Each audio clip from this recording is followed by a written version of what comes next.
Innal hamdalillah nahmaduhu wa nasta'inuhu wa nastaghfiruh wa natubu ilaihi wa nastahdihi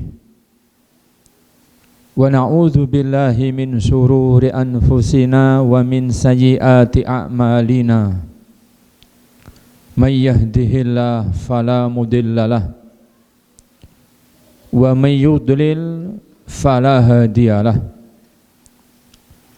Asyhadu an la ilaha illallah wahdahu la syarikalah wa asyhadu anna Muhammadan abduhu wa rasuluhu alladzi la nabiyya ba'dah. Ya ayyuhalladzina amanu taqullaha haqqa tuqatih wa la tamutunna illa wa antum muslimun. Amma ba'du fa inna asdaqal hadisi kitabullah wa khairal huda huda Muhammadin sallallahu alaihi wasallam wa syarrul umuri muhdatsatuha fa inna kulla muhdatsatin bid'ah wa kulla bid'atin dhalalah wa kulla dhalalatin finnar. Masyiral muslimin wal muslimat, para bapak dan para ibu, para ikhwan dan juga para akhwat, para hadirin, para hadirat, para jamaah sekalian rahimakumullah. Tidak lupa kepada segenap para pendengar dan juga para pemirsa dimanapun berada, semoga Allah Azza wa Jalla senantiasa memberikan hidayah dan taufiknya buat kita semua. Amin. Pengajian kita pada duha hari ini insyaallah ta'ala kita akan lanjutkan pembahasan kitab Al-Kabair yang ditulis oleh Imam Az-Zahabi rahimallahu ta'ala. Adapun tema pembahasan kita masih pada pembahasan yang ketiga insyaallah ta'ala dari tema An-Nusus. Di antara dosa besar yang dituliskan oleh Imam Az-Zahabi adalah nususnya seorang istri kepada suami. Adapun pembahasan kita kali ini adalah pembahasan yang ketiga, masuk pada pembahasan kepatuhan istri kepada suami dan keutamaan atau fadilah-fadilahnya. Para bapak, para ibu, para ikhwan dan para akhwat, para hadirin, para hadirat yang dirahmati Allah Subhanahu wa taala. Setelah disebutkan oleh Imam Az-Zahabi rahimahullah taala penjelasan tentang dosa nusus, kedurhakaan istri kepada suami, tentang bagaimana seorang istri yang melampaui suami atau yang dia melewati batas sebagai seorang istri di hadapan suami. Dia lebih berani, dia lebih atau merasa lebih padahal di hadapan suami. Termasuk juga tidak patuhnya istri terhadap suami, keengganan istri mematuhi suami. Ini semuanya adalah gambaran-gambaran dari nususnya istri kepada suami. Disebutkan di situ tentang hukum-hukumnya, kemudian tentang ancaman-ancamannya, tentang bagaimana dosa dan hukumannya. Maka tibalah saatnya pembahasan ini pada pembahasan bagaimana seharusnya istri itu terhadap suami.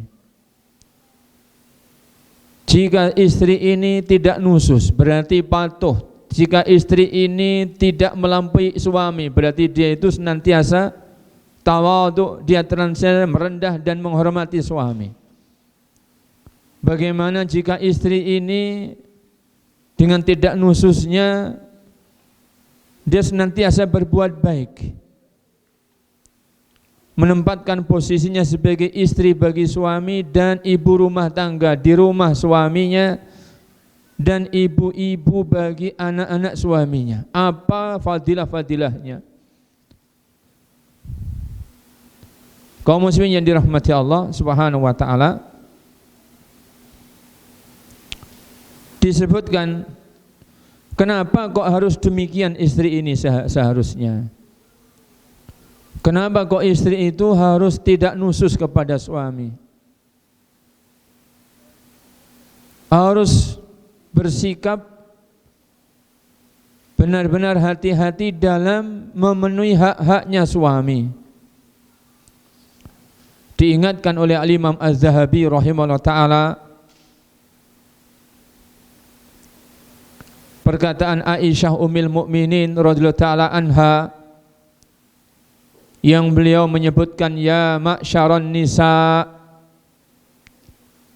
law ta'lamunna bihaqqi azwajikun alaikun la ja'alatil mar'atu minkunna tamsahu al-ghubara an qadami zawjiha bi khaddi wajhiha.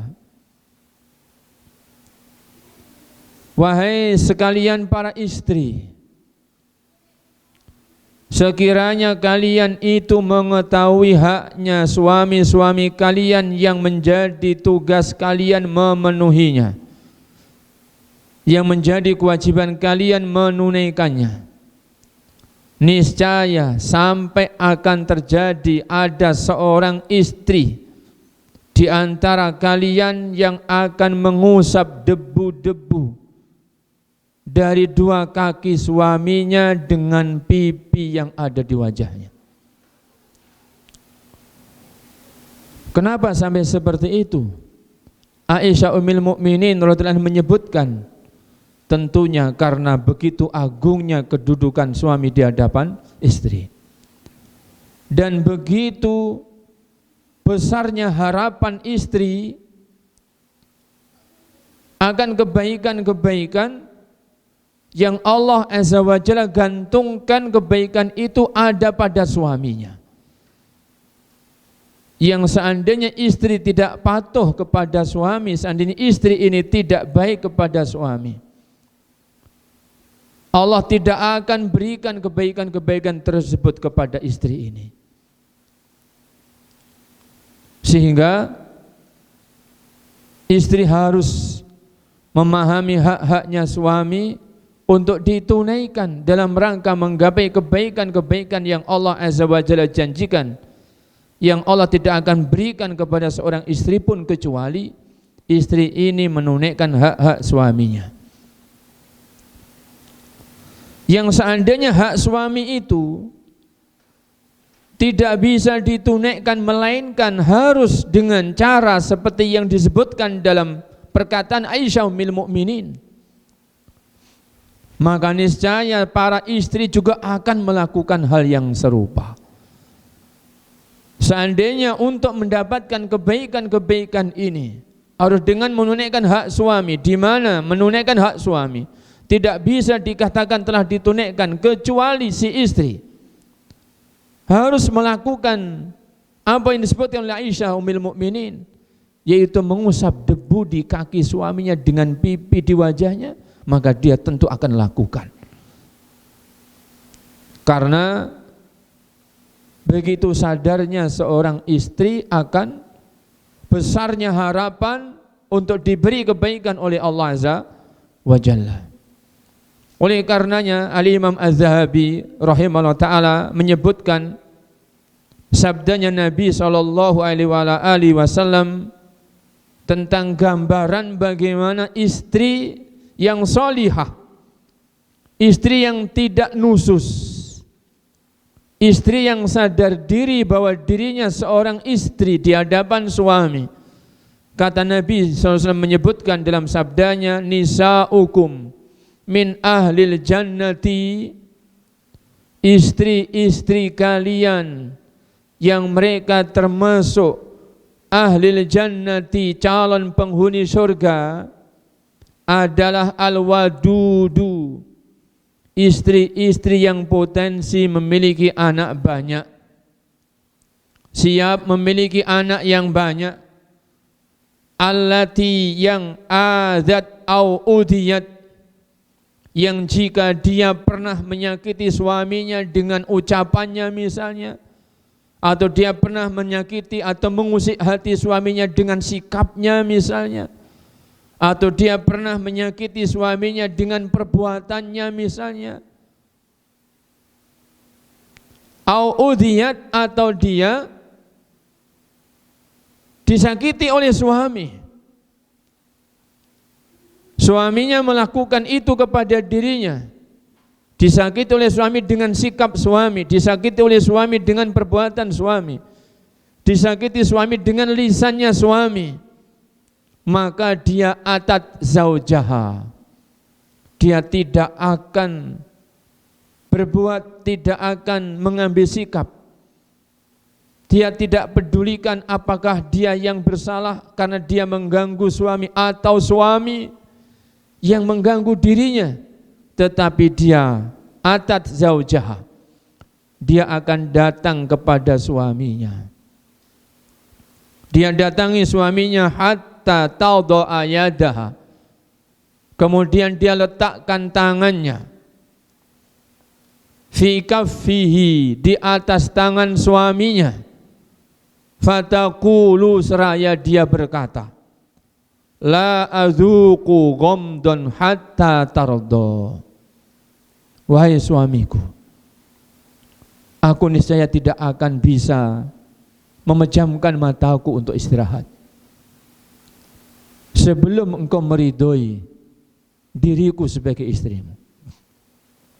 Artinya, jika engkau, wahai suamiku, tidak memaafkan atas kesalahanku yang aku lakukan berupa aku mengusik hatimu, aku tidak membuat nyaman perasaanmu, aku mengganggu pikiranmu dengan lisanku atau dengan sikapku yang kurang benar, yang tidak engkau senangi, sehingga dengannya engkau tidak meridhoi diriku, maka maafkan, aku minta maaf kepadamu, maka maafkan kesalahanku yang ini, sehingga aku akan bisa tidur setelah engkau maafkan dan engkau meridhoiku. Tetapi kalau engkau tidak atau belum memaafkan, wahai suamiku, aku tidak akan bisa tidur. Atau ya suamiku, engkau telah melakukan aku demikian, ucapanmu tadi sungguh menyakitkan aku, sikapmu yang tadi sungguh tidak nyaman bagi perasaan dan hatiku, tapi aku adalah istrimu. Kenapa engkau melakukan itu kepadaku? Ada salah apa diriku, wahai suamiku? Maka aku datang, ini tanganku sudah ada di atas tanganmu, maafkan jika aku ada kesalahan, sehingga jangan terulang lagi. Aku tidak akan mau engkau tidak ridho kepadaku. Begitulah istri yang dia sadar diri bahwa dia adalah seorang istri di hadapan suaminya. Yang demikian kaum muslimin yang dirahmati Allah, para bapak dan ibu yang dirahmati Allah, dan para ikhwan, para akhwat yang dirahmati Allah, karena agungnya hak seorang suami yang solih di hadapan istrinya yang solihah. Suami yang solih memiliki hak-hak yang begitu agung di hadapan istrinya yang solihah.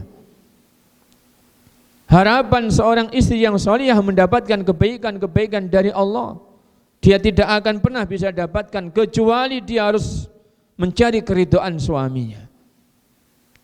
Tidak ada pintu-pintu yang dia bisa lewati untuk mendapatkan kebaikan-kebaikan yang Allah janjikan, sekiranya dia belum melalui pintu mencari keridhaan suaminya ini.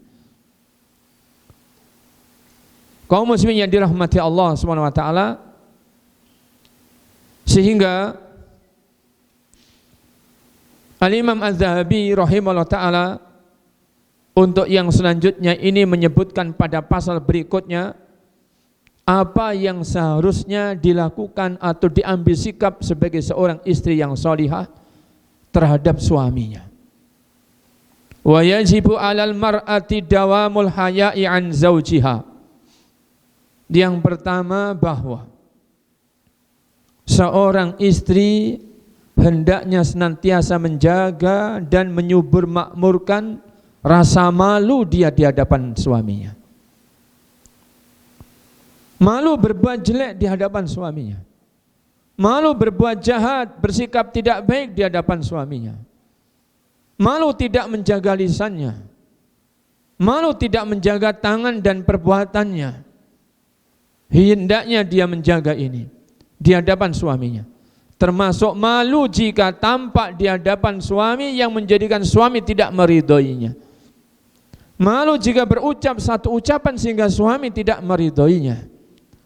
Malu melakukan perbuatan sesuatu yang dia ambil sebagai sikap menurut dia tepat, tetapi kenyataan suami tidak meridhoinya, maka dia malu melakukan yang demikian.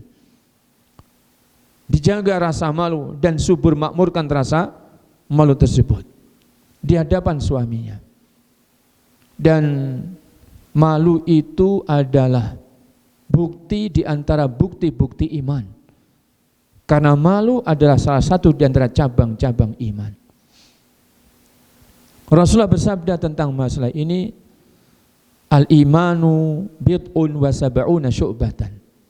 A'laha qawlu la ilaha illallah wa adnaha imatatul adza anit thariq wal haya'u syu'batun minal iman. Iman itu kata baginda Nabi ada 70 sekian cabang. Cabang iman yang paling tinggi adalah ucapan la ilaha illallah. Sedangkan cabang iman yang paling rendah adalah menyingkirkan gangguan dari jalan. Sedangkan malu adalah salah satu di antara cabang iman. Ketika seorang istri dia masih mau menjaga imannya, tentu dia menjaga rasa malu di hadapan suaminya. Ketika seorang istri masih subur dan masih baik, rasa malu dia di hadapan suaminya berarti menunjukkan ada indikasi masih baik imannya seorang istri ini. Maka jagalah iman dengan menjaga rasa malu. Malu berbuat jelek adalah kebaikan. Malu durhaka kepada suami adalah keutamaan. Karena berbuat jelek adalah dosa. Dan durhaka kepada suami adalah dosa besar.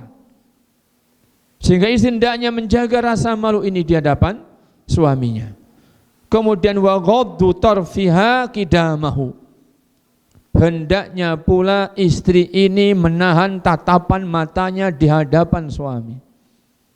Menahan tatapan matanya di hadapan suami. Jangan menatap tajam kepada suami yang menjadikan Anda tidak menghormati suami. Tapi tahan tatapan tajam Anda di hadapan suami. Supaya Anda termasuk kategori istri-istri yang menghormati suami, yang memberikan kewibawaan, memberikan keseganan kepada suami Anda. Yang memang harus demikian, lantaran suami Anda adalah qawam, lantaran suami Anda adalah pemimpin yang Allah Azza wa Jalla telah pilihkan buat Anda. Wa ta'atu li amrihi. Selanjutnya istri hendaknya patuh dan taat atas perintah daripada suami. Jika suami memerintahkan, maka tunaikan perintah itu. Jika suami melarang, maka tinggalkan yang dilarang suami itu. Jika perintah suami itu sedikit pun tidak berdosa, jika larangan suami pun juga tidak meninggalkan perkara yang sehingga dengan sebab itu dia berdosa, maka wajib untuk dipatuhi. Saya sudah katakan bahwa perintah ini adalah tidak harus perintah melakukan perintah syariat yang hukumnya wajib atau sunnah. Bahkan termasuk perintah yang sekedar mubah di dalam syariat.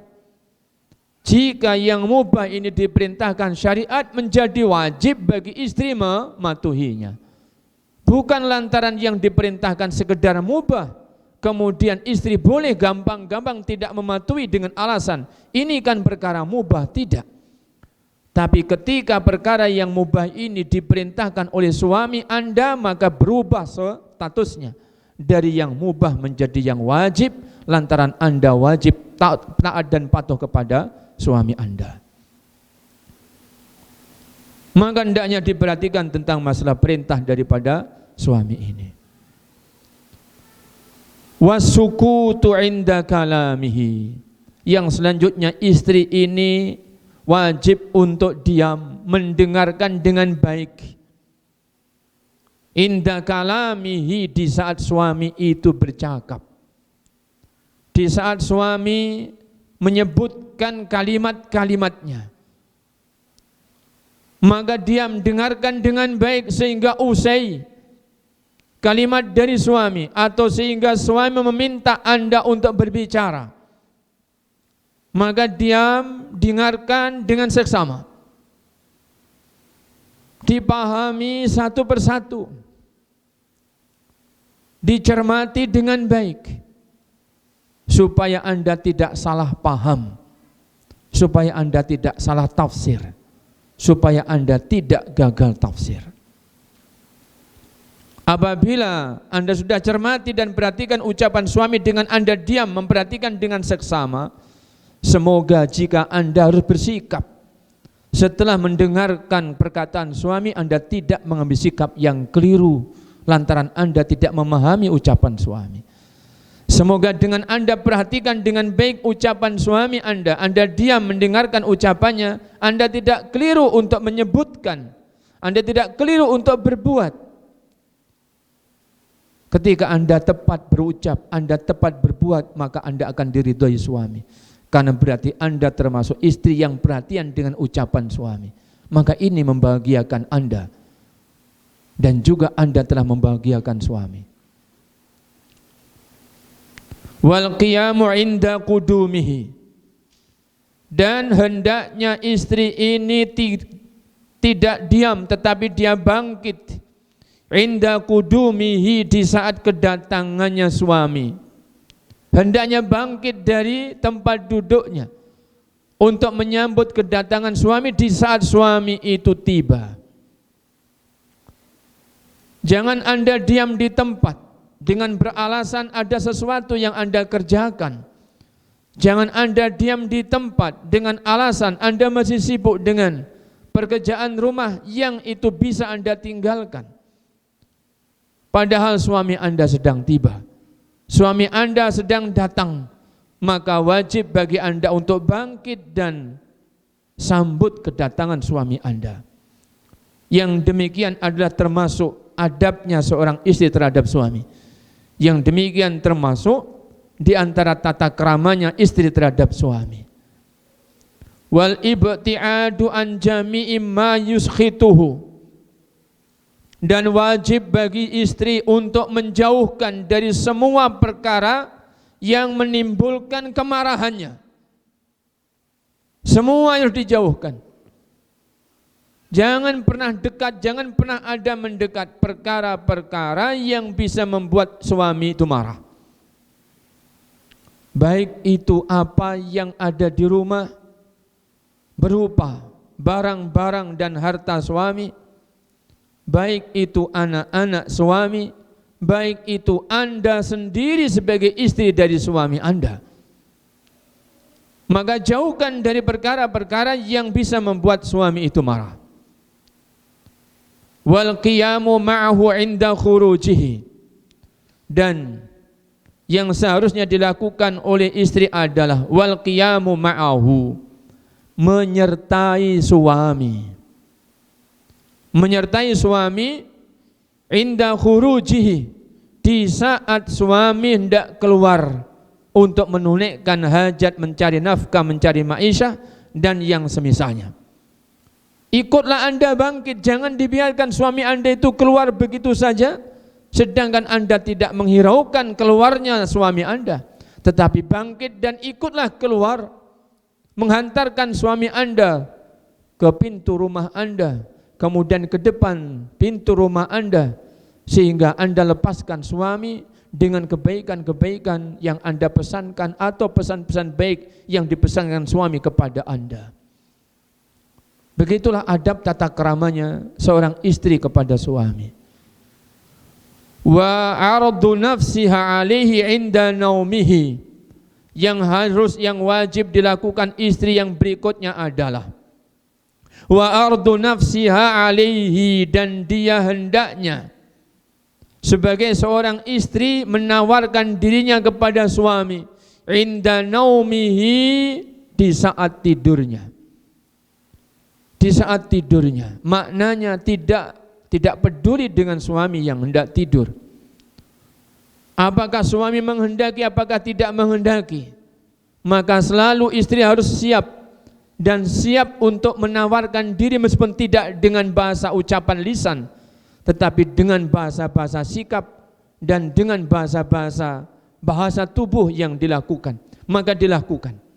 Yang demikian menunjukkan bahwa istri ini paham tentang haknya suami ketika tidur. Dia adalah orang istri yang paham, yang sadar diri tentang dirinya di hadapan suami ketika suaminya tidur. Sehingga ketika suaminya hendak berangkat tidur, istri pun mengetahui apa yang dia harus lakukan. Sekiranya tidak mungkin dengan bahasa lisan, maka dengan isyarat-isyarat, dengan bahasa tubuh, dengan bahasa-bahasa sikap, hendaknya istri pandai untuk melakukannya. Wa tarkul khiyanati lahu fi ghibatihi fi firashihi wa malihi wa baitihi. Termasuk yang wajib bagi istri adalah meninggalkan semua bentuk khianat kepada suami. Fi ghibatihi, di saat suami tidak ada di sisinya. Mengkhianati suami di saat suami tidak ada di sisinya, berarti berbuat di belakang suami yang suami tidak kehendaki, yang suami tidak izinkan, yang suami tidak perkenankan. Tinggalkan dan jauhi semua bentuk khianat. Fi firashihi, pada hak-hak ranjangnya. Tidak seperti yang dipahami sebagian kalangan, berarti sekedar hak ranjang berarti diranjangnya, tidak. Tetapi ranjang itu ada muqaddimahnya. Ada sesuatu yang mengantarkan menuju kepadanya, maka sebagaimana diharamkan di atas ranjangnya, tidak boleh pula dilakukan hal-hal yang akan mengantarkan menuju perbuatan di atas ranjang. Tinggalkan bercakap-cakap yang tidak hajat, bukan karena konsultasi kepada dokter, tidak pula untuk perkepentingan jual beli yang mendesak, tapi sekedar ngobrol dan semisalnya, dengan kawan lama alasannya dan semisalnya, maka tinggalkan. Maka karena ini termasuk perkara-perkara yang bisa mengantarkan menuju jatuhnya orang pada perbuatan di atas ranjang, maka itu diharamkan, tidak dibolehkan. Kemudian pula wa malihi, dan juga pada hartanya. Perhatikan bahwa Anda dan harta Anda adalah milik suami Anda. Anda dan harta Anda adalah milik suami Anda. Termasuk harta yang ditinggalkan suami adalah hartanya suami Anda. Maka jangan berkhianat terhadap suami Anda lantaran harta-harta yang ditinggalkan pada diri Anda oleh suami Anda. Termasuk jangan berkhianat dengan harta yang Anda miliki, dengan Anda membelanjakannya atau dengan Anda memperuntukkan harta tersebut dari kebutuhan-kebutuhan yang itu bukan kebutuhan rumah tangga Anda dengan suami Anda, apalagi untuk kepentingan yang lainnya yang dengannya suami tidak setuju, suami tidak senang, sehingga Anda termasuk berkhianat pada hartanya suami Anda. Disebutkan di dalam sunnah, la yahillu limra'atin an tunfiqa min baiti zawjiha illa biidnih. Tidak halal bagi seorang istri membelanjakan untuk memperuntukkan harta di rumah suaminya sehingga dia diberi izin oleh suaminya baru halal. Jangan berkhianat lantaran Anda ditinggal suami, suami tidak tahu apa yang Anda lakukan di rumah, maka hartanya Anda belanjakan tidak untuk hajat-hajat rumah tangga Anda dan suami Anda, tetapi untuk kepentingan yang lainnya yang suami Anda tidak setujui, yang suami Anda tidak kehendaki. Maka Anda bisa terjatuh pada khianat pada hartanya suami. Kemudian yang selanjutnya wa baitihi, dan juga termasuk jangan berkhianat pada rumahnya suami. Jangan memasukkan siapapun yang suami tidak kehendaki. Dari tamu-tamu yang itu adalah kawan dekat suami, apalagi yang suami tidak kenal, yang Anda juga tidak ketahui. Karena sesungguhnya termasuk menjaga rumah suami adalah menjaganya dari tamu-tamu asing, dari kalangan laki-laki, dan termasuk juga tamu-tamu asing yang tidak baik menurut pandangan suami, meskipun itu dari kalangan kaum wanita. Tidak diperkenankan istri memasukkan mereka jika memang suami tidak menginginkannya. Tidak diperkenankan istri memasukkan mereka jika ternyata suami membenci jika rumahnya dimasuki oleh orang-orang tersebut, karena memang buruknya akhlak, karena memang bahayanya yang mengancam Anda dan anak-anak suami Anda di rumah jika kedatangan tamu-tamu tersebut. Maka jagalah hal ini supaya Anda termasuk wanita atau istri yang memiliki amanah, yang menjaga amanah dan tidak khianat terhadap suami Anda. Yang selanjutnya, yang seharusnya yang wajib dilakukan oleh istri yang baik, yang solihah adalah watibur raihati wa ta'ahudul fami bisiwaki wa bil miski watibi. Hendaknya istri ini menjaga segar dan harumnya tubuhnya, dan hendaknya senantiasa konsisten menjaga kebersihan dan segarnya bau mulutnya dengan rajin bersiwak misalnya, dengan rajin menggosok gigi dengan sikat dan dengan pasta misalnya, dan dia menjaga harumnya, segarnya badan dengan minyak wangi, dengan misik misalnya, atau dengan parfum misalnya, maka dijaga. Perhatikan, yang dimaksudkan di sini adalah menjaga harum atau segarnya bau badan untuk suami. Jangan sampai hidungnya suami Anda mencium bau yang tidak disenangi dari Anda. Jangan sampai ketika Anda bersama suami justru yang didapati suami adalah bau-bau yang dia tidak sukai dari Anda. Begitu juga hendaknya Anda menjaga kebersihan mulut dan gigi Anda. Jangan sampai ketika suami ada di sisi Anda dalam keadaan Anda tidak menjaga kebersihan mulut dan gigi Anda. Milikilah minyak wangi khusus, milikilah parfum khusus. Yang ini parfumnya kaum wanita, di mana ini disenangi oleh suami Anda. Yang bau harumnya menjadi bau harum yang disenangi oleh suami Anda, maka milikilah dan jagalah di saat suami Anda di rumah untuk menjaga bau tubuh Anda supaya tetap segar minimalnya, dan sebisa mungkin dijaga agar suami tidak mendapati bau kecuali yang disenangi oleh suami Anda. Para bapak, para ibu yang dirahmati Allah SWT, kenyataan banyak para wanita yang mereka itu jika keluar semerbak, tapi begitu di rumah dia biasa-biasa saja. Maka keliru yang sedemikian. Untuk siapa dia berparfum? Kalau dia berparfum untuk suami, sungguh itu adalah keutamaan, itu adalah kemuliaan, itu juga kebahagiaan. Bagaimana tidak, karena dia dengan berparfum untuk suami, dia berarti menunaikan hak suami. Dengan dia berparfum untuk suami, berarti dia telah menyenangkan hati suami. Dengan dia berparfum untuk suami, berarti dia telah melakukan kebaikan-kebaikan untuk suami. Tapi kalau dia berparfum untuk orang lain, di saat keluar rumah dia semerbak, saat di rumah bersama suami dia biasa-biasa saja, maka yang tadinya berupa kemuliaan berbalik menjadi petaka. Ayyuma imra'atin ista'tarat famarat ala qaumin liyajidu min rihiha fahiya kadza wa kadza ay zaniyah.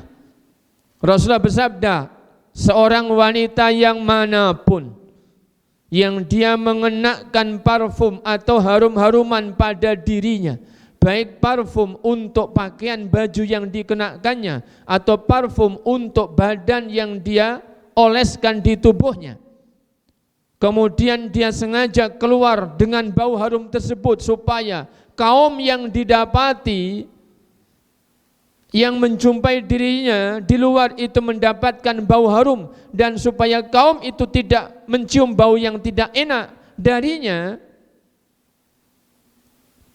mungkin malu kalau dia itu tidak tercium harum, mungkin dia itu barangkali gengsi kalau dia keluar tidak dikomentari oleh sesamanya, kok kamu tidak berbau semerbak, sehingga dia hendaknya bertakwa kepada Allah jika seperti itu. Dia hendaknya bertakwa kepada Allah jika dia itu hanya ingin semerbak jika keluar. Maka Rasul menyebutkan apabila seperti itu seorang wanita fahiya kadza wa kadza, maka berarti dia telah berbuat begini dan begitu.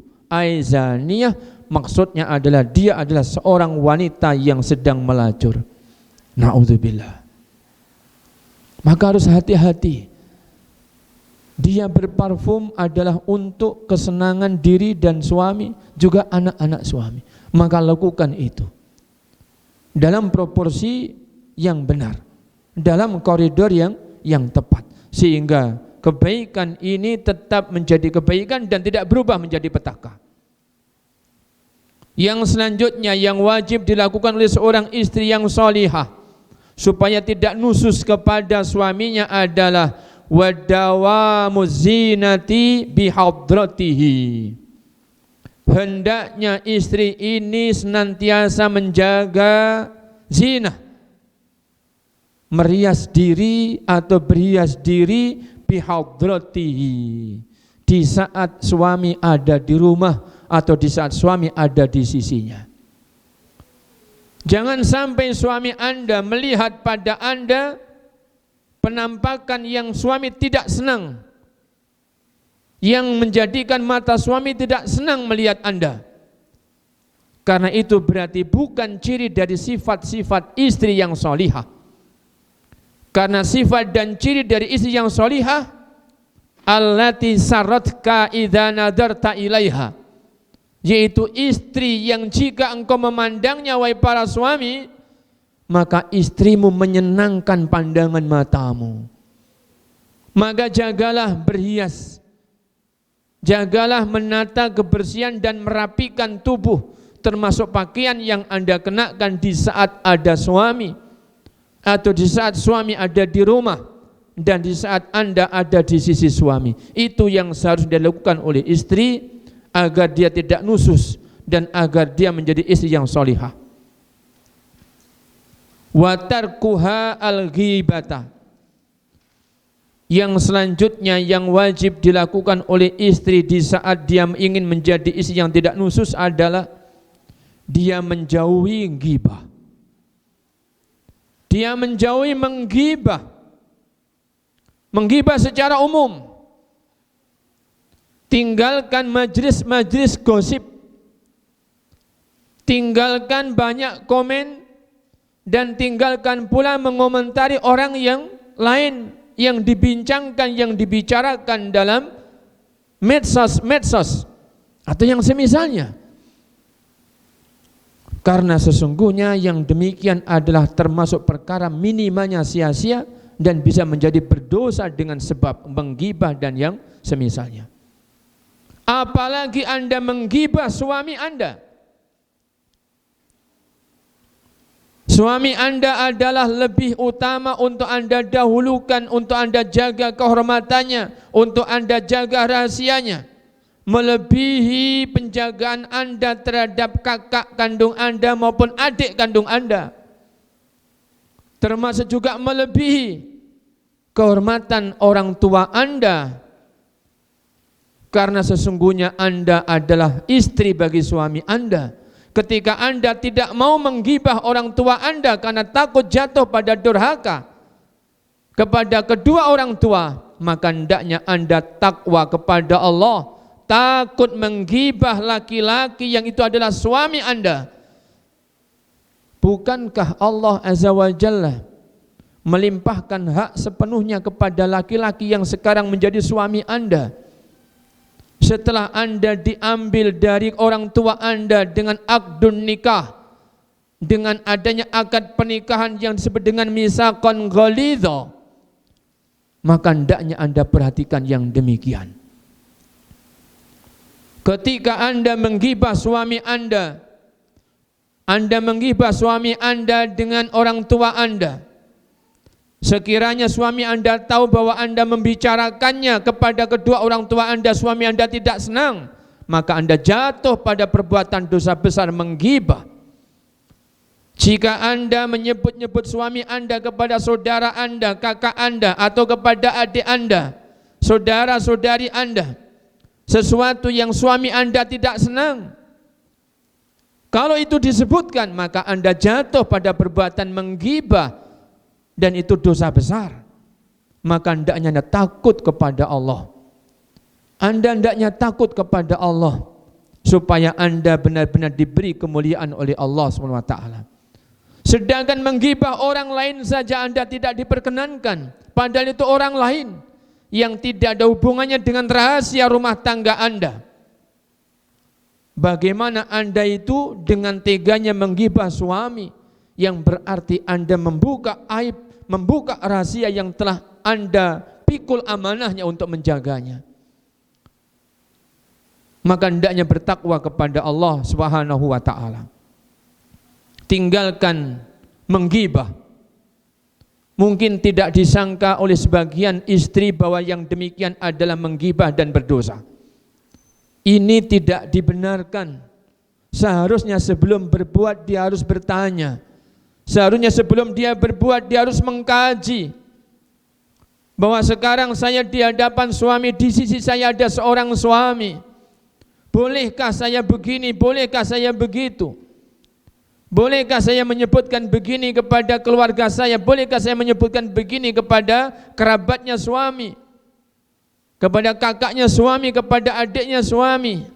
Bolehkah saya menyebutkan ini kepada paman dan bibinya suami? Seharusnya dia tahu dan dia harus bertanya dahulu, sehingga dia bisa tahan diri ketika itu adalah berdosa dan tidak boleh. Dan bukan dia menyebutkan setelah itu baru dia bertanya-tanya, atau dia tidak mau peduli, padahal dia telah berdosa dengan menggibah suaminya tersebut.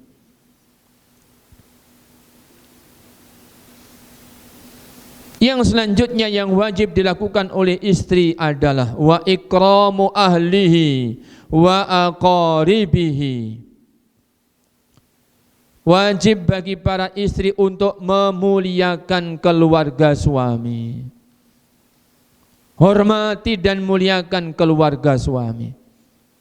Ayah dan ibunya suami Anda. Kemudian kakak-kakak dari suami Anda. Adik suami Anda. Kemudian bibi-bibi dan paman-paman dari suami Anda. Itu adalah keluarga dari suami Anda. Maka muliakan mereka. Sebagaimana Anda memandang memuliakan kerabat-kerabat Anda. Bahkan dalam bab ini bahwa memuliakan kerabat-kerabat suami juga hukumnya wajib bagi si istri. Memuliakan keluarga suami hukumnya wajib bagi si istri. Maka muliakan dan hormati kerabat-kerabat suami, sebagaimana Anda memuliakan dan menghormati kerabat-kerabat dan keluarga Anda sendiri. Kemudian yang selanjutnya yang wajib dilakukan oleh istri adalah wa taral qalila minhu katsira. Dan hendaknya istri ini menilai apa yang sedikit yang didapatkan dari suami. Katsiran adalah perkara yang sangat banyak, berarti penghargaan. Berikan penghargaan, hargai pemberian suami. Bagaimana Anda itu merasa bahwa bagaimana Anda itu dikatakan menghargai suami?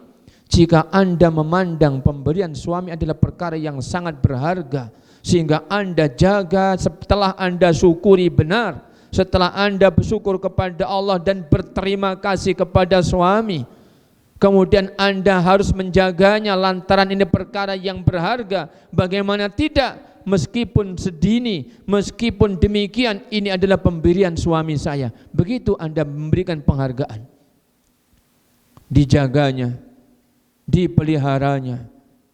Apabila itulah nikmat berupa sesuatu yang dinikmati dengan dimakan atau diminum, disyukuri kepada Allah, diucapkan terima kasih kepada suami, kemudian dinikmati dengan baik, tidak disia-siakan.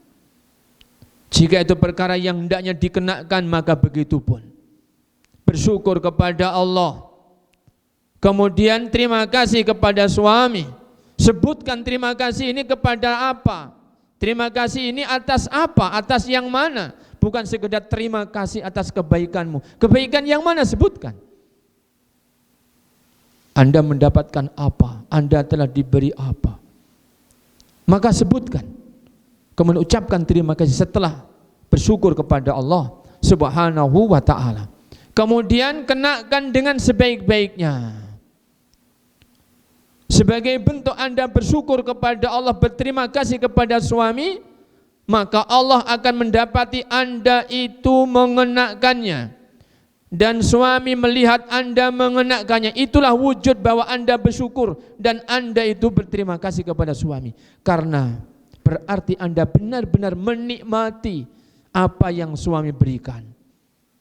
Rezeki yang datangnya dari Allah melalui suami Anda, berarti Anda benar-benar menikmati apa yang Allah rezekikan kepada Anda melalui suami Anda. Innallaha yuhibbu an yura atharu ni'amihi fi abdihi. Rasulullah menyebutkan, sesungguhnya Allah Azza wa Jalla itu senang melihat ada tanda-tanda dari nikmat yang Allah berikan kepada seorang hamba itu ada padanya. Kalau diberi oleh Allah berupa nikmat makanan dimakan, dinikmati, tidak disia-siakan, maka Allah senang. Ketika Allah memberi kepadanya nikmat berupa pakaian, maka dikenakan, tidak disia-siakan, tidak ditelantarkan, dirawatnya, dikenakan dengan baik. Kemudian jika kotor dicuci, kemudian dirapikan, dipakai lagi dengan baik, maka itu adalah bentuk daripada syukur kepada Allah yang menjadikan Allah cinta kepada Anda. Dan tentunya suami Anda pun akan cinta kepada Anda jika suami Anda melihat apa-apa yang telah diberikan itu Anda pakai dan Anda rawat dengan sebaik-baiknya. Demikian pula yang ditekankan di sini adalah meskipun sederhana, meskipun kalau dinilai jumlah tidak seberapa, meskipun kalau dinilai harga juga demikian tidak seberapa, tapi istri memandangnya ini adalah kathir, banyak, ini adalah besar. Istri memandangnya tidak sederhana, tetapi ini istimewa. Bukan lantaran nilainya, tetapi adalah dipandang siapa yang mendatangkannya ini. Allah Azza wa Jalla. Melalui siapa Allah memberikan ini kepadanya? Melalui suaminya. Maka ini yang menjadikan istri hendaknya menilai apa yang datang kepadanya dari suaminya adalah perkara yang istimewa. Maka itu adalah bentuk bagaimana qanaahnya istri kepada suami dan qanaahnya istri atas rezeki yang Allah Azza wa Jalla berikan kepadanya melalui suaminya. Apabila demikian, seorang istri di dalam bersikap dan mengambil sikap yang baik tersebut di hadapan suami, insyaallah ta'ala dia akan mendapatkan fadilah-fadilah yang sangat banyak, keutamaan-keutamaan yang begitu melimpah. Disebutkan oleh Al-Imam Az-Zahabi rahimahullah ta'ala, yanbaghi lil mar'atil khaifati minallahi ta'ala, oleh karenanya seyogianya bagi seorang wanita yang takut kepada Allah Ta'ala, antajtahida li ta'atillah wa rasulihi wa ta'ati zawjiha, untuk dia bersungguh-sungguh di dalam taat kepada Allah dan taat kepada Rasulnya dan taat kepada suaminya. Wa tatluba ridahu juhdaha,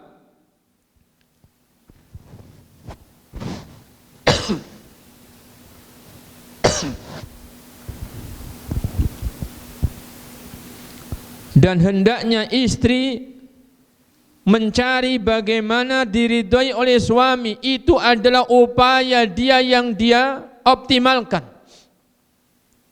Usaha dia yang optimal adalah bagaimana untuk mendapatkan ridhonya suami. Kenapa harus demikian? Kata Imam Az-Zahabi, fa innahu huwa jannatuha wa naruha.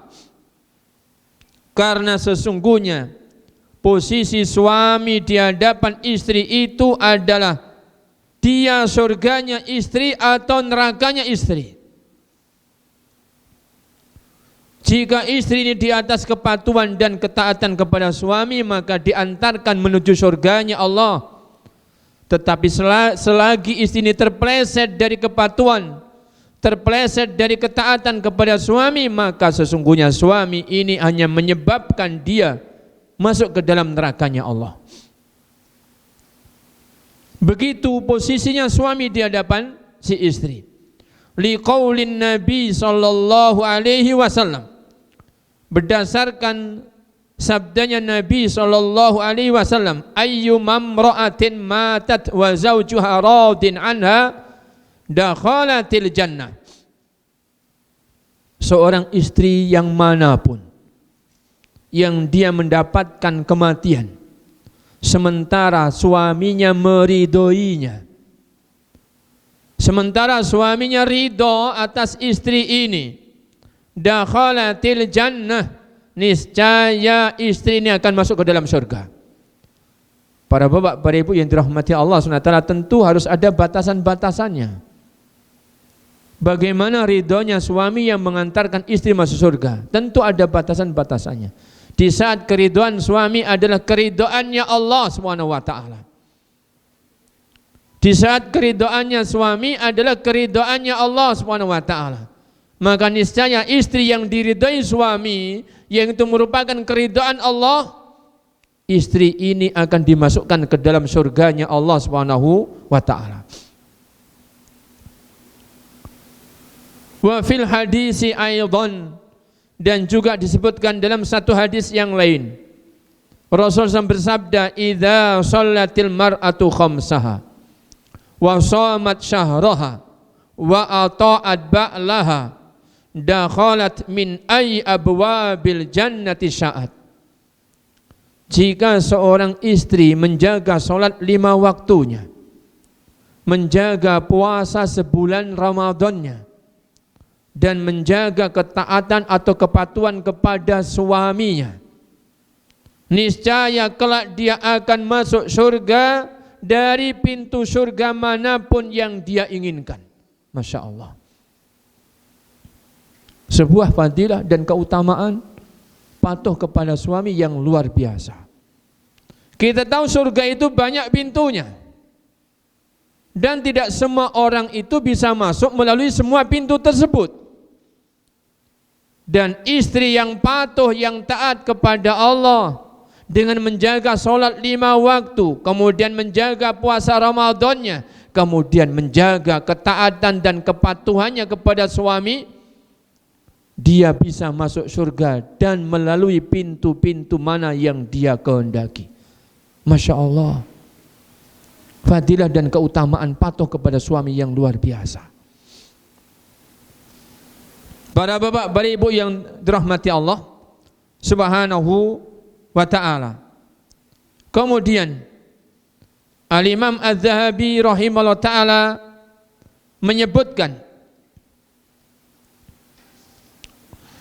diriwayatkan dari Jabir radhiyallahu ta'ala anhu, diriwayatkan dari Rasulullah sallallahu alaihi wasallam bahwa beliau bersabda, arba'un minan nisa'i fil jannati wa arba'un fin nari.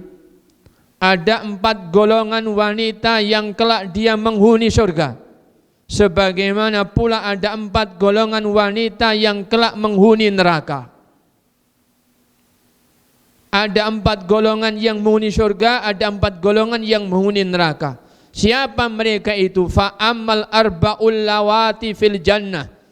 Adapun 4 golongan wanita yang kelak mereka menghuni surga adalah famra'atun, adalah seorang istri, afifatun, yang menjaga kehormatan diri dengan rasa malunya kepada Allah, rasa malunya kepada suami, sehingga dia menjaga kehormatan dirinya, yang tidak dia ini banyak mengeluh karena dia adalah wanita yang menjaga kehormatan dirinya.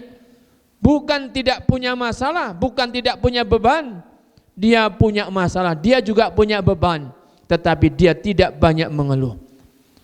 Wanita yang tidak bermanja-manja bukan karena tidak ada suami yang dia bisa bermanja kepadanya, tetapi dia wanita yang memang afifah, menjaga kehormatan dirinya. Ta'iatun lillahi wa li zawjiha, yang taat dan patuh kepada Allah dan taat dan patuh kepada suaminya. Waludun sabiratun, adalah istri yang berpotensi beranak banyak. Sabiratun, istri yang penyabar. Qani'atun, istri yang qanaah bil yusri, hanya dengan kemudahan-kemudahan tuntutannya terpenuhkan. Dia merasa puas meskipun hanya sederhana usaha suami.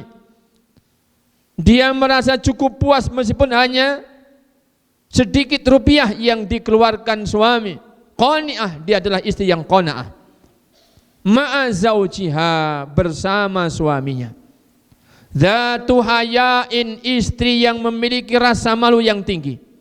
In ghaba anha hafizat nafsaha wa malahu, jika ditinggal pergi suaminya mencari nafkah atau berdakwah atau berjihad, hafizat nafsaha wa malahu, dia menjaga diri dengan sebaik-baiknya dan menjaga harta suami yang ditinggalkannya.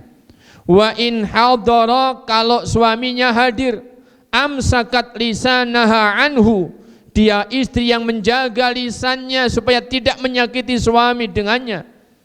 Itu adalah istri-istri yang kelak akan menghuni surganya Allah SWT. Warabi'atu, kemudian yang keempat adalah imra'atun, adalah seorang istri. Mata anha zawjuha, yang dia ditinggal wafat atau mati oleh suaminya. Walaha auladu sighar, dan dia memiliki anak-anak kecil. Fahabisat nafsaha ala auladiha, kemudian dia adalah istri yang menahan diri cukup untuk anak-anaknya. Wa rabbatihim, dan untuk mentarbiyah mendidik anak-anaknya. Wa ahsanat ilaihim, dan berbuat baik untuk anak-anaknya. Wa lam tatazawwad, dan dia tidak menikah. Khasyatan, karena takut dan khawatir. An yudi'u, atau dia takut dan khawatir kalau nanti anak-anaknya ini menjadi terlantar. Itu adalah istri-istri yang kelak akan menghuni surganya Allah Subhanahu wa ta'ala. Wa ammal arba'ul lawati finnar minan nisa, adapun 4 golongan wanita yang kelak menghuni neraka adalah famra'atun, adalah seorang istri, badhi'atul lisan, yang lisannya tajam, lisannya kotor, lisannya kasar, ala zawjiha, terhadap suaminya. Ai tawilatul lisan, yaitu istri yang panjang lisannya, ala zawjiha, terhadap suaminya. Maknanya panjang lisan adalah banyak bicara terhadap suaminya yang menyakiti suaminya. Ai tawilatul lisan fahishatul kalam, yang dimaksudkan dengan panjang lisan adalah fahishatul kalam, keji ucapannya di hadapan suaminya. In ghaba anha zawjuha, jika suaminya meninggalkannya karena harus mencari nafkah atau berdakwah atau berjihad dan yang semisalnya, lam tasun nafsaha, dia tidak menjaga dirinya. Wa in hadara, apabila suaminya hadir kembali, azadhu bilisaniha, maka istri ini menyakiti suami dengan lisannya. Wasaniyatu, dan yang kedua adalah imra'atun, seorang istri yang takallafa zaujaha ma la yutiqu, yang dia menuntut kepada suami beban yang dimana suami tidak mampu, tidak sanggup untuk memenuhinya. Wasalisatu, yang ketiga adalah imra'atun, seorang istri la tasturu nafsaha minar rijal, yang dia tidak berhijab, tidak menutup diri dari kaum laki-laki. Wa takhruju min baitiha mutabarrijatan, di mana dia akhirnya keluar dari rumahnya dalam keadaan dia mutabarrijatan, masih tampak keelokan, keindahan yang ada pada tubuhnya atau ada pada dirinya. Di hadapan laki-laki dia menampakkan diri. Di hadapan laki-laki dia tampak dengan keelokan dan dengan keindahannya. Maka dia termasuk istri yang ketiga, golongan istri yang kelak akan menghuni nerakanya Allah Subhanahu wa ta'ala, na'udzubillah. Warabi'atu, yang keempat, imra'atun laisa laha hammun, adalah seorang istri yang tidak ada dalam benak dan pikirannya suatu keinginan pun, illa, melainkan al-akla wasyurba wan nauma, keinginannya adalah hanya makan, minum dan tidur. Walaysa laha ragbatun fi shalah, dia tidak punya keinginan untuk salat. Wala fi taatillah, tidak punya keinginan untuk taat kepada Allah. Wala taati rasuli, tidak punya keinginan untuk taat kepada rasulnya. Wala fi taati zaujiha, tidak pula punya keinginan untuk taat dan patuh kepada suaminya.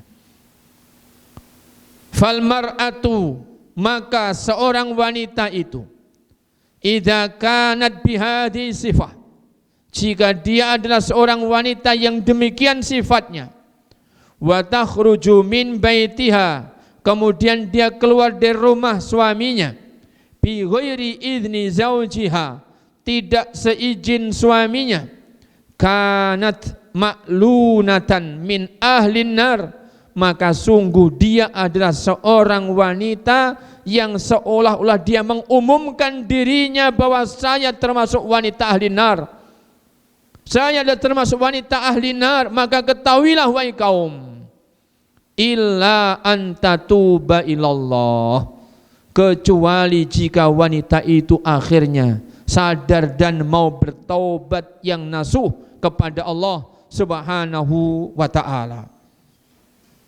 Hadis ini hadis yang sahih, diriwayatkan oleh Sa'ad bin lafdin arba'un minas sa'adah wa arba'un minas saqa, disebutkan dalam Sahihul Jami' oleh Al-Imam Al-Albani rahimallahu ta'ala pada hadis yang ke-887.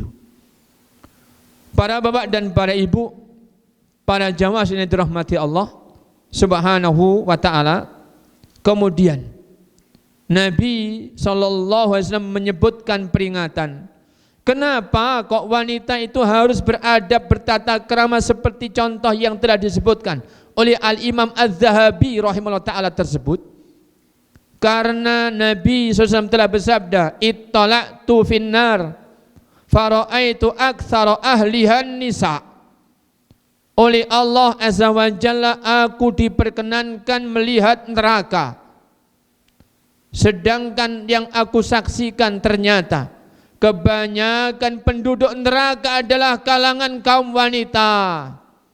Maka hendaknya wanita memperhatikan bagaimana sikap yang harus dia ambil ketika dia berhadapan dengan suaminya. Hadis yang sahih diriwayatkan oleh Imam Bukhari dan juga oleh Imam Muslim. Apa kata Imam Az-Zahabi? Wadzalika, kenapa kok yang banyak menjadi penghuni neraka kelak adalah kaum wanita? Yang demikian bisa babi qillati ta'atihin lillahi wa rasulihi wa li azwajihin, karena sedikitnya kepatuhan dan ketaatan mereka kepada Allah dan kepada Rasulnya dan juga kepada suami-suami mereka.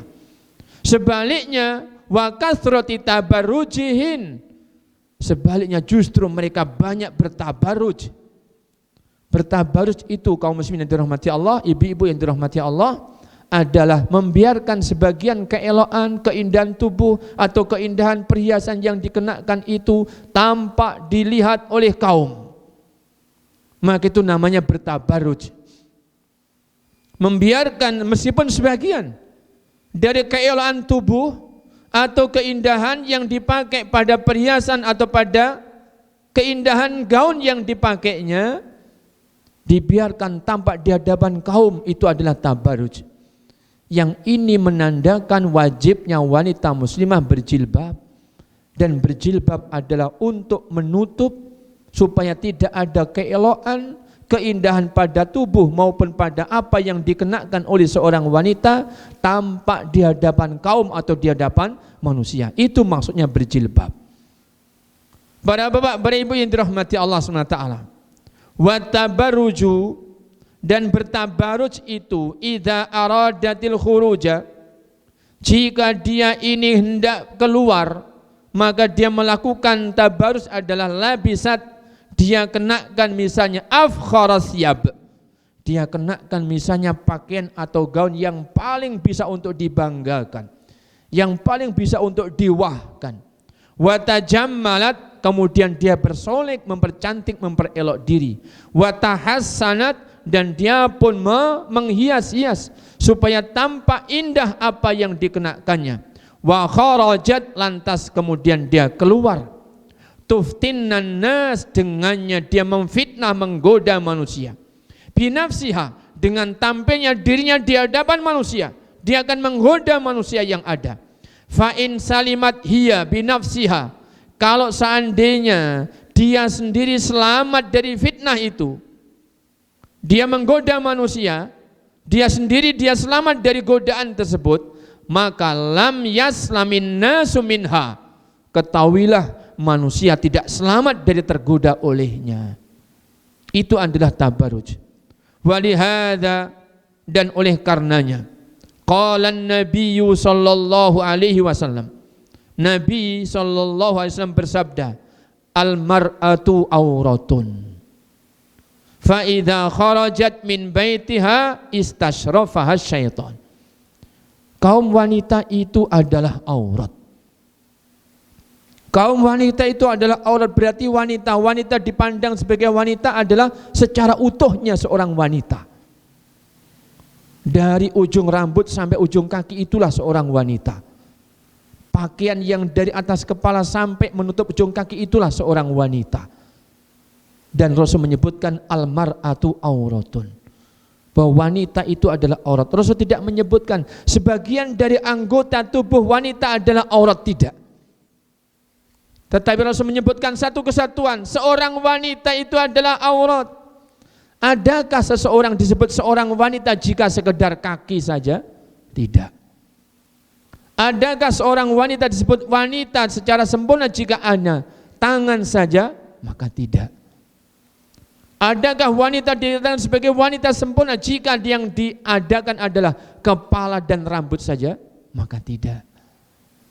Maka berarti yang dimaksud adalah wanita secara utuh, satu kesatuan. Al-mar'atu auratun, wanita satu kesatuannya itu adalah aurat. Adalah aurat. Fa idza kharajat, maka jika wanita yang dia adalah aurat ini keluar min baitiha, dari rumahnya, maka tentu yang namanya aurat itu tidak aman untuk tidak menggoda. Pasti aurat ini menggoda.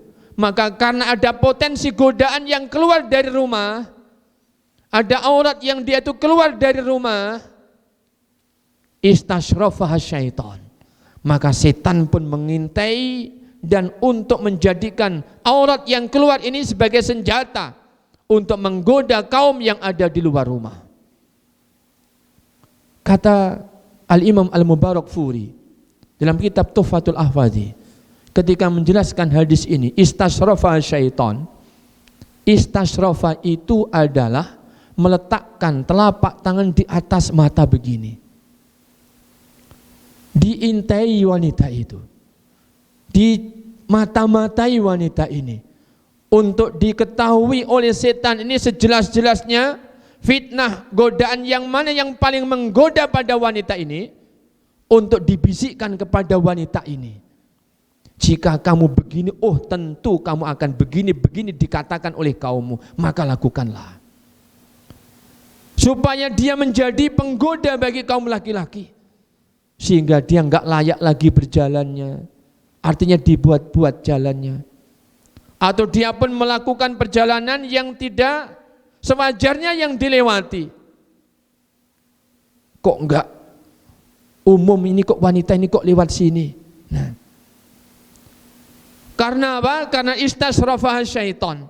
Setan yang membisik-bisikkannya supaya dia benar-benar menjadi umpan untuk godaan manusia, maka dibisikkan supaya kamu demikian, supaya nanti lebih begini dan begitu. Kata Imam Al-Mubarakfuri, jika tidak demikian itu berhasil, jika tidak berhasil menggoda si wanita yang keluar ini, maka manusia yang lain yang digoda. Setan mengintai ganti manusia. Yang mana yang bisa menggoda manusia dibisikkan kepada manusia yang ada supaya tergoda oleh wanita ini.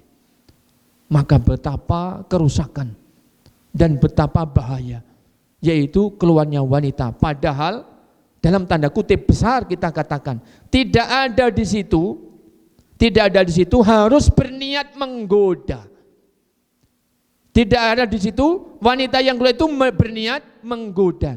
Jadi keluarnya wanita itu sendiri sudah godaan. Makanya tidak dikatakan baik jika wanita itu banyak keluar dari rumahnya, banyak nampak di hadapan kaumnya. Sebaik-baik wanita adalah yang paling banyak bersembunyi dari kalangan manusia. Kalau keluar dia berjilbab, dia berhijab, menutup diri dengan sebaik-baiknya, takut dirinya menjadi godaan. Takut dirinya menjadi godaan. Kalau dia keluar berjilbab, dia berhijab dengan sempurna supaya tidak ada manusia yang tergoda olehnya. Begitu seorang wanita, sehingga dia pun tidak keluar kecuali untuk hajat-hajat, untuk kepentingan-kepentingan yang memang dia harus keluar. Kalau tidak, maka sungguh dia tidak akan keluar. Kalau sekedar untuk makan angin, bahaya makan angin. Untuk sekedar mencari angin, di rumah kipas dinyalakan sudah banyak angin. Nah, kalau misalnya orang itu alih-alih mencari angin, kemudian pulang bisa masuk angin. Nah, bahaya. Mau mencuci mata, memangnya di rumah enggak ada air untuk mencuci mata. Nah, begitu.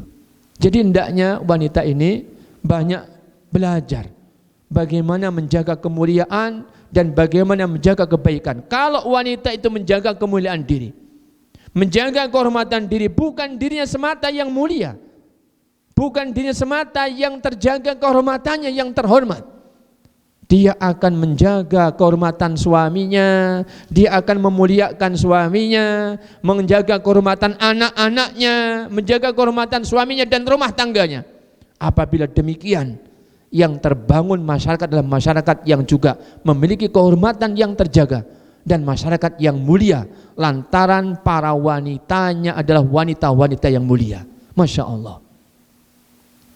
Cukup banggalah wahai wanita muslimah menjadi istri-istri yang solihah untuk suami anda, yang taat, yang patuh kepada Allah dan Rasulnya, dan taat dan patuh kepada suami anda. Dengan demikian insya Allah ta'ala anda akan mendidik generasi masa datang, generasi yang Masya Allah begitu bisa dibanggakan. Demikian yang bisa kita sampaikan untuk pengajian kita di pertemuan kita duha hari ini. Insya Allah ta'ala beberapa kalimat yang belum tersampaikan, apabila Allah memberikan kemudahan kita akan sampaikan di pertemuan yang akan datang. Wabillahi taufiq walidayah waridha walinayah. Wallahu ta'ala a'la wa a'lam. Wa salawatullah wa salamu ala nabiyyina wa habibina Muhammadin wa ala alihi wa sahbihi wa salam. Walhamdulillahi rabbil alamin.